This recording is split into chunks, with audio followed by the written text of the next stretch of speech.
Gold, trusted gold buyers. మీరు తాకట్టు పెట్టిన బంగారాన్ని విడిపించి ఈ రోజు ఉన్న మార్కెట్ ధరకు కొనబడను.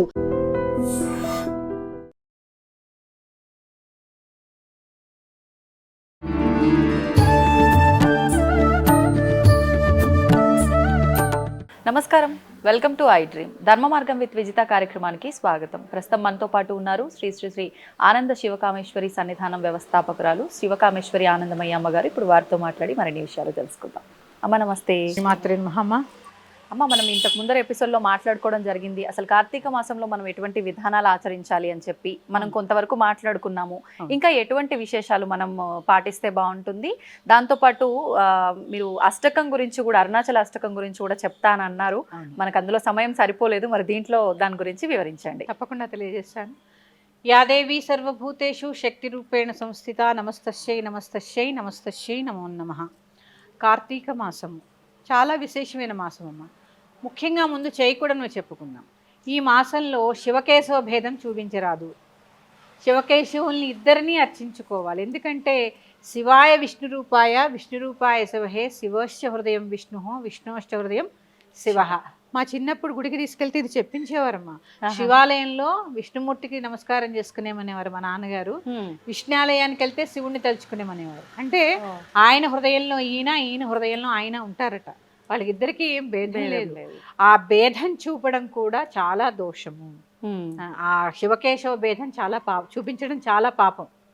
అంటే పుట్టగతులు ఉండవు అనమాట. ఒక రకంగా చెప్పాలి అంటే శివకేశవ భేదం ఎట్టి పరిస్థితుల్లో ఈ మాసంలో చూపరాదు. ఎందుకంటే చూడండి, ఈ మాసాన్నంతా కూడా కార్తీక దామోదరుడిని అర్చించుకుంటూ ఉంటాము. పైగా శివుడు ఈ మాసంలో కార్తీక త్రయంబకేశ్వరుడని, అలాగే విష్ణువు కార్తీక దామోదరుడని పిలుస్తూ ఉంటాం. అలాగే శివాభిషేకాలు ఎంత శ్రేష్టమో, శివాలయాల్లో ఎన్ని పూజలు జరుగుతాయో అలాగే నారాయణ పూజ చూడండి, ఏకాదశి, ద్వాదశి, తులసి కళ్యాణం, తులసి పూజ, తులసి దీపారాధన, ఇలా చాలా విశేషం అండి. అందుకని ఎప్పుడు కూడా ఈ మాసంలో మీరు ఇత్తప్పుడు ఏం చేశారు ఏం లేదో తర్వాత విషయం, కానీ కార్తీక దామోదరుణ్ణి, కార్తీక త్రయంబకేశ్వరుని కూడా ఈ మాసంలో అర్చించుకోవాల్సింది. ఇక దీపారాధన మొట్టమొదటిగా చేయవలసింది తులసి దగ్గర. తులసి దగ్గర చేసిన తర్వాతే మిగిలిన చోట్ల దీపారాధన చెయ్యాలి. పూజా మందిరంలో కూడా తులసి మొక్క ఉంటుంది కదా తులసి దగ్గర.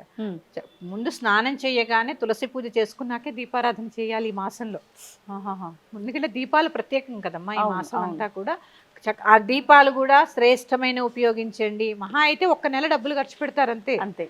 శ్రేష్టమైనవి. ఎందుకంటే ఆవు నెయ్యి మనకి ప్యూర్గా దొరుకుతుంది లేదు కాబట్టి నువ్వుల నూనె, ఆడించిన నువ్వుల నూనె తెచ్చుకుని మళ్ళీ ఎన్ని ఒత్తులు వేయాలి, సాధ్యం త్రివర్తి సంయుక్తం, 3 ఒత్తులు వేసి చక్కగా దీపారాధన చేసుకోండి. తులసి దగ్గర దీపారాధన చేసుకుని, తులసి పూజ చేసుకుని, నివేదన చేసుకుని చక్కగా కార్తీక దామోదరుని అర్చించుకుని లోపలికి వచ్చి నిత్య పూజ చేసుకోండి.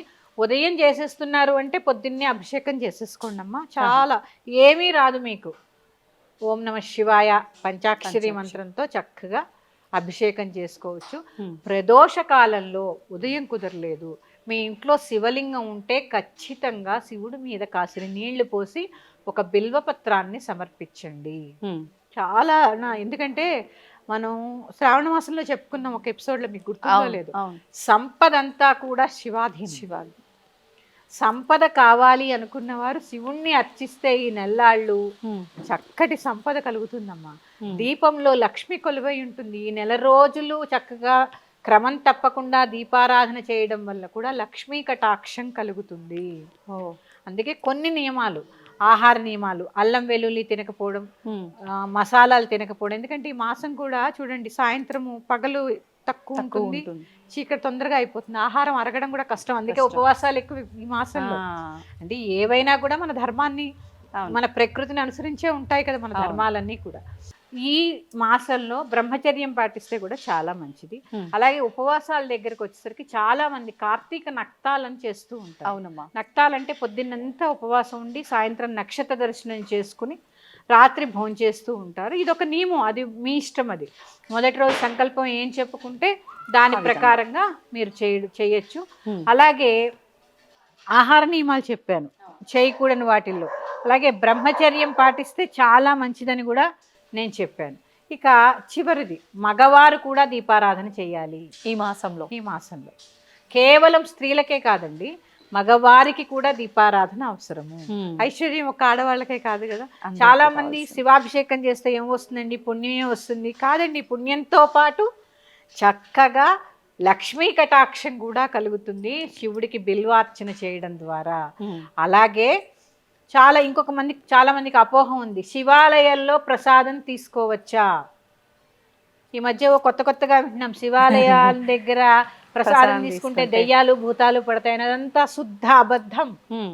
చక్కగా తీసుకోండి. కానీ ఈ చండీశ్వరుడికి కోపం వస్తుంది మనం శివాలయం నుంచి ప్రసాదం తీసుకొని వస్తే అని అంటూ ఉంటారు కదా. అందుకే ఒక కొబ్బరికాయ కొట్టామనుకోమ్మా, ఓ చెక్క చండీశ్వరుడికి పెట్టాలి, ఓ చెక్క మనం తెచ్చుకోవాలి. ఓకే, ఒక చెక్క అక్కడ పెట్టి మొత్తం తెచ్చుకోవద్దు. అవును, ఒక చెక్క అక్కడ పెట్టి ఒక చెక్క మనం తెచ్చుకోవాలి. అంతే తప్ప దెయ్యాలు భూతాలు ఏమీ పెట్టవు. తీర్థం ఇస్తే తీసుకోండి. అంటే ఉపవాసంలో ఉన్నప్పటికీ తీర్థ ప్రసాదాలు తీసుకోవచ్చు అంటారా టెంపుల్లో? ఉపవాసంలో ఉన్న తీర్థం తీసుకోవాలి. ఓకే, భగవంతుడి తీర్థ ప్రసాదాలు తిరస్కరించరాదు. భగవత్ కటాక్షం అక్కడే కదమ్మా మనకి దొరికేది. అవును అవును, ఆయన దగ్గర ఉంది. ఎంత ఎనర్జీ ఉంటుంది వాటికి, ఆ నీటికి కానీ ఆ ప్రసాదానికి కానీ. ఆయన భుజించిన కొబ్బరి చెక్క మనం తింటున్నామంటే ఇంకెంత ప్రసాదం. అందుకని చక్కగా ప్రసాదాలు తీసుకోండి. ఈ మాసంలో ఒక చిన్న పరిహారం కూడా చెప్తాను. చాలా మంది ఆర్థిక ఇబ్బందులతో ఇబ్బంది పడుతూ ఉంటారు. అలాంటి వారు ఈ 30 రోజులు ప్రదోష కాలంలో శివాభిషేకం చేసుకుని బిల్వ వృక్షం కింద కూర్చుని శ్రీ సూక్త పారాయణ చేయడం ద్వారా పరిపూర్ణమైనటువంటి లక్ష్మీ కటాక్షం లభిస్తుంది, సంపద కలుగుతుంది. చాలా రకాలైనటువంటి ఆర్థిక ఇబ్బందుల నుంచి విముక్తి కలుగుతుంది. మారేడు బిల్వ వృక్షం కింద గుళ్ళల్లో ఉంటుంది. ఇప్పుడు కూడా ఇంట్లో కూడా పెంచుకుంటున్నారు. ఒక వృక్షం ఉంటే చాలు, దాని కింద కూర్చొని దాని పక్కనైనా కూర్చుని చక్కగా శ్రీ సూక్త పారాయణ చేయడం చాలా శ్రేష్టం. నేను ఇది ఆర్థిక ఇబ్బందులన్నింటినీ కూడా తొలగిస్తుంది. ఇప్పుడు ఈ పారాయణ చేస్తున్నప్పుడు ఒకవేళ ప్రత్యేకంగా నియమాలు ఏమైనా పాటించాలా? కార్తీక చాలా మంది పాటిస్తారు కార్తీక మాసం అంతా కూడా. ఒకవేళ అలా పాటించని వాళ్ళు ఈ పారాయణం మాత్రం చేసుకుంటాము అని అంటే ఆ ఫలితం ఉంటుందా? మరి నియమాలు పాటించాలా? చేసుకోవచ్చు. కాకపోతే ఆహార నియమాలేనమ్మా. సాత్వికమైన ఆహారం భుజించడం, కొన్ని కావాలంటే కొంచెం కష్టపడాలి కదా. అందుకని సాత్వికమైన ఆహారాన్ని భుజించడం. సాయంత్రం రాత్రి చదువుకోమన్నాను కాబట్టి ఒక దీపారాధన చేయడం ఆ బిల్వ వృక్షం దగ్గర, ఇది చాలా శ్రేష్టము. మీ అందరికీ కూడా చాలా సులువుగా చదువుకునేటటువంటి అరుణాచల అష్టకాన్ని నేను చదివి వినిపిస్తాను. చక్కగా చదువుకోండి. మీకు అందరికీ గూగుల్లో కూడా దొరుకుతుంది. ఇది దర్శనాదభ్ర సదసి జననాత్ కమలాలయే కాశ్యాంతు మరణాన్ముక్తి స్మరణాదరుణాచలే కరుణాపూరితాపాంగం శరణాగతవసలం తరుణేందుజటామౌళిం స్మరణాదరుణాచలం సమస్తజగదాధారం సచ్చిదానందవిగ్రహం సహస్రరథసోపేతం స్మరణాదరుణాచలం కాంచన ప్రతిమాభాసం వాంఛితార్థఫలప్రదం మాం చ రక్షసురాధ్యక్షం స్మరణాదరుణాచలం బద్ధచంద్రజటాజూటం అర్ధనారీకళేబరం వర్ధమానదయాంబోధిం స్మరణాదరుణాచలం కాంచన ప్రతిమాభాసం సూర్యకోటిసమప్రభం బద్ధవ్యాఘ్రపురీ ధ్యానం స్మరణాదరుణాచలం శిక్షయాఖిలదేవారి భక్షితక్ష్వేలకంధరం రక్షయాఖిల భక్తానాం స్మరణాదరుణాచలం అష్టభూతి సమాయుక్తం ఇష్టకామఫలప్రదం శిష్టభక్తి సమాయుక్తాన్ స్మరణాదరుణాచలం विनायकसुराध्यक्षं विष्णुब्रह्मेन्द्रसेवितं विमलारुणपादाब्जं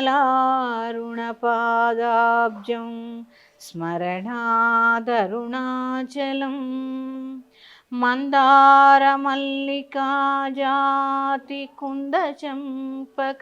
मन्दारमल्लिकाजातिकुन्दचम्पकपङ्कजैः इन्द्रादिपूजितां देवीं स्मरणादरुणाचलं सम्पत्करं पार्वतीशं सूर्यचन्द्राग्निलोचनं मन्दस्मितमुखाम्बोजं स्मरणादरुणाचलम् अरुणाचल शिव अरुणाचल शिव अरुणाचल शिव अरुणाचल अरुणाचल शिव अरुणाचल शिव अरुणाचल शिव अरुणाचल अरुणाचल शिव अरुणाचल शिव अरुणाचल शिव अरुणाचल अरुणाचल शिव अरुणाचल शिव अरुणाचल शिव अरुणाचल नमः पार्वतीपते हर हर महादेव ఇది అరుణాచల సంస్కృతి చాలా బాగుంటుంది చాలా చిన్నదైనా కూడా చాలా మంచి ఫలితాన్ని మనకి ఇచ్చేటటువంటిది అసలు ఈ మాసంలోనే అరుణాచల అనేది స్ఫురణకి రావడమే పూర్వజన్మ సుకృతం చాలామంది దీపారాధన అక్కడ దామోదర పూజ లేకపోతే శివాభిషేకము ఇవే అరుణం అంటే అరుణలింగం అంటే అగ్నిలింగం ఈ మాసం అంతా కూడా కృతికా నక్షత్రం అగ్ని నక్షత్రం అందుకని చక్కటి ఆరోగ్యాన్ని కూడా ప్రసాదిస్తుందమ్మా ఈ అష్టకం అలాగే విన్నా సరిపోతుంది ఇప్పుడు నేను పాడింది చక్కగా ఎంత ప్రశాంతంగా అనిపించిందో తెలుసా మీరు చదువుతున్నంతసేపు చాలా బాగుంటుందమ్మా మంచి అన్యోన్యమైన దాంపత్యం కలుగుతుంది ఈ స్తోత్రం అంటే ఒక్కొక్క స్తోత్రం ఒక్కొక్క మహిమాన్వితమైనటువంటిది అందులో ఈ అరుణాచల అష్టకం అమ్మ అసలు అరుణాచలేశ్వరుడే చూడండి మనకి ఆహారం అరగాలంటే లోపలే ఉండాలి అగ్ని ఉండాలి అన్నిటినీ ప్రసాదిస్తాడనమాట మనకి ఆహారం కావాలంటే సూర్యుడి ద్వారా అగ్ని రావాలి కానీ ఈ అరుణాచల అష్టకం ద్వారా సకల శుభాలు కలుగుతాయి చదువుకోలేని వారు చక్కగా ఇప్పుడు నేను చదివింది వినండి కూడా అది కూడా ఎలా వినాలి త్రికరణ శుద్ధిగా వినండి మాట ఎక్కడో మనసు ఎక్కడో పెట్టకుండా చక్కగా ఏవో ఇయర్ ఫోన్స్ పెట్టుకుని చక్కగా వినే ప్రయత్నం చేయండి అలాగే బిల్వ వృక్షం కింద శ్రీ సూక్త పారాయణ కూడా చాలా శ్రేష్టమైనటువంటి ఫలితాన్ని కలగజేస్తుంది ఇంకా మరికొన్ని ముఖ్యమైనటువంటి స్తోత్రాలు అలాగే పూజల యొక్క విశేషాంశాలతో మళ్ళీ మీ ముందుకు వస్తాను శ్రీమాత్రే నమః స్వస్తి